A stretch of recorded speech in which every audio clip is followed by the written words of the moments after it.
Hey, all you cats and kittens there. This is Carol with Big Cat Rescue. That was a joke. Um, this is your favorite English teacher with all of her chins. I got my lavender candle going. I've got my grapefruit seltzer. And let's talk about Poisonwood Bible.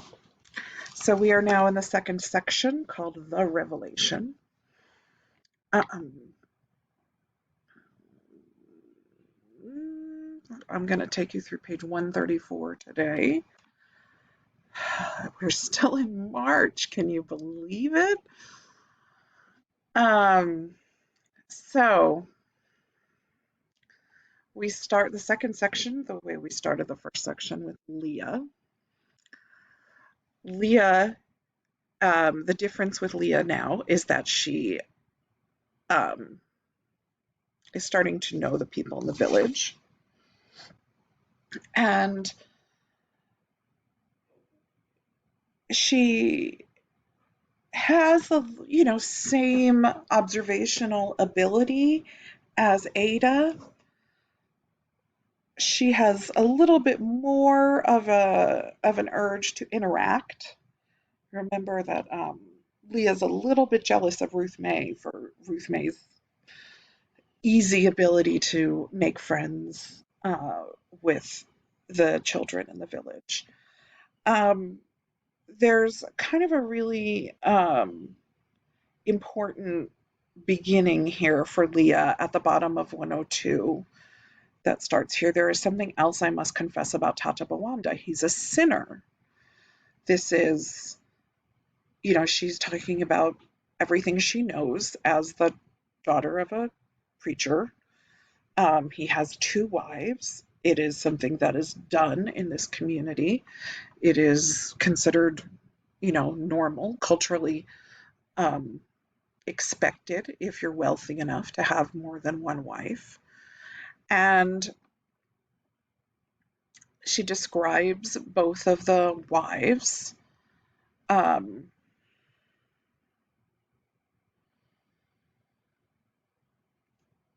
and she can't decide what they're supposed to do to become non sinners or to become proper people, moral people. Because there's the older wife who doesn't have children. It says he should drop one wife, I guess. This is the very bottom of 102. But for sure he'd drop the older one, and she already looks sad enough as it is. The younger one is all the kids, and you can't just pray for a daddy to flat out dump his babies, can you? I always believed any sin was easily rectified if only you let Jesus Christ into your heart. But here it gets complicated. Regardless of her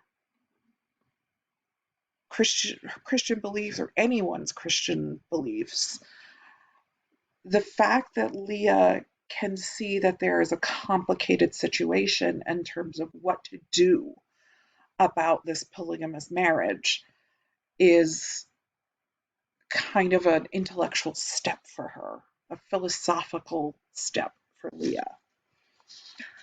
Um,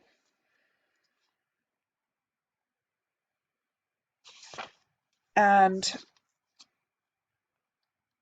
we also learn why the teenage daughters really don't have anyone to talk to in the village their own age because the girls their age are already married and having babies. Leah describes and also talks about Mr. Axelroot. Um, we actually hear more about Axelroot from the other three sisters than we do from Leah, but she talks about Axelroot on page 110.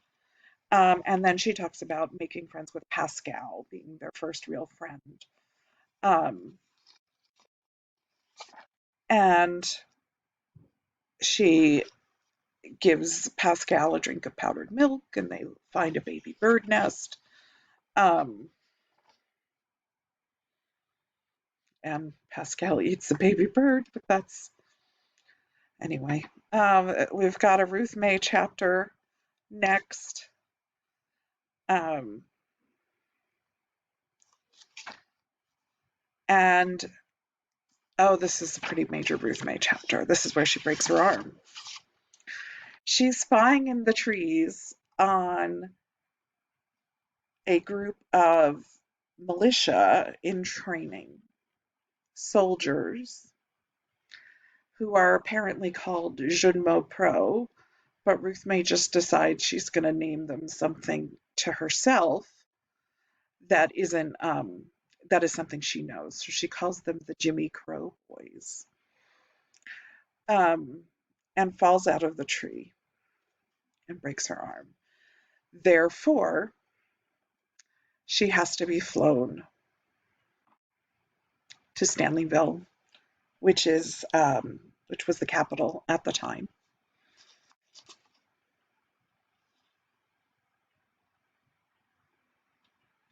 Um, so Mr. Axelrod has to fly her. This is also important on page 119. She finds something in Mr. Axelrod's plane. She finds diamonds. And Axelrod is such a prince that when he notices that she has found the diamonds, he says, Mr. Axelrod said, if I told, why then God would make Mama get sick and die, so I can't. So that's a really nice thing to do to a 5-year-old.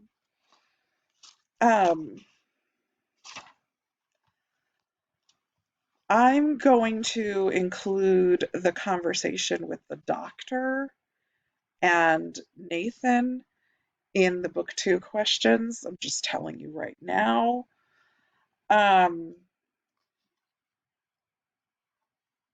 But it's certainly another excellent way to see how well Nathan Price gets along with any other adult. It doesn't matter that it's this isn't someone from the village that he sees as that he sees himself as the savior for. This is a fellow white man who is also educated and has a job and is providing a very much needed emergency service for his child. And we still see how Nathan interacts with the doctor. And then we also see the first mention of the name Patrice Lumumba on page 124. Moving right along. Scrolling. Here's the picture that would be on the screen today when you walked in the room. It's my best estimation of Orleana's china platter, as you know. Rachel, here you go. Get a Rachel chapter. Just this is what this character is like in my experience. Just when you sort of start liking her, she's kind of funny. She's a little she's just so much more colloquial than her sisters, at least the twins. Well, hallelujah, and pass the ammunition, company for dinner, and an eligible bachelor at that. Um, which is, it's endearing. As soon as she almost gets endearing, Rachel wrecks it. Well, naturally, he's not in my color category. Talking about Anatole visiting for dinner. Actually, I had a weird, no, it's be weird to tell you in the video. I had a weird experience with a student saying that she didn't find it a racist thing of Rachel to say, and she was African American herself, and it was just a really odd place for us all to tread, which is okay. That's okay. Anatole is the local school teacher, and he is there as a representative of the village because he's fluent in English. Um, but his message from the chief, Tata Ndu, is kind of hilariously opposite what Nathan expects it to be. Brother, no, Reverend, because our chief is concerned about the moral decline of his village. Indeed, he should be, because so few villagers are going to church. No, Reverend, because so many villagers are going to church. And then kind of explains the very pragmatic, practical approach to religion that people in the village have, um, about people expecting their own native, religion, their own polytheistic religion to manifest in practical benefits for them. Um, and if it's not helping them, then they'll try Christianity. Maybe that'll work. Um, and of course, Nathan Price has does not really possess the communication ability to explain that that's not why you follow a religion. You follow Christianity not for what you can receive in this world, but for what you can receive in the next. Um, Rachel's narration is pretty funny. Father looked like he was choking on a bone. I thought, is there a doctor in the house? But Anatole went right on merrily ahead, apparently unaware he was fixing to kill my father of a heart attack. Um, but every time, I think there's dog peed on the carpet voice in here too. They also discuss, this is the first mention of Tata Kuvudundu. I hope you all say that along while you watch my stellar video. Tata Kuvudundu is the town witch doctor, preacher. He is respected in Ganga, a priest of the traditions. You might say he is quite a good advisor to Tata Ndu. Um, and of course, Nathan dismisses him entirely. We will learn more about Tata Kuvudundu. Tata Ndu also, I mean, obviously he's the chief. We see him more. And Anatole becomes a major character. Um, and then, of course, what does Nathan do at the end of the chapter regarding the plate and how he treats his wife? It's super awesome. Anyway, I'm already at 13 minutes. I'm going to close it out today.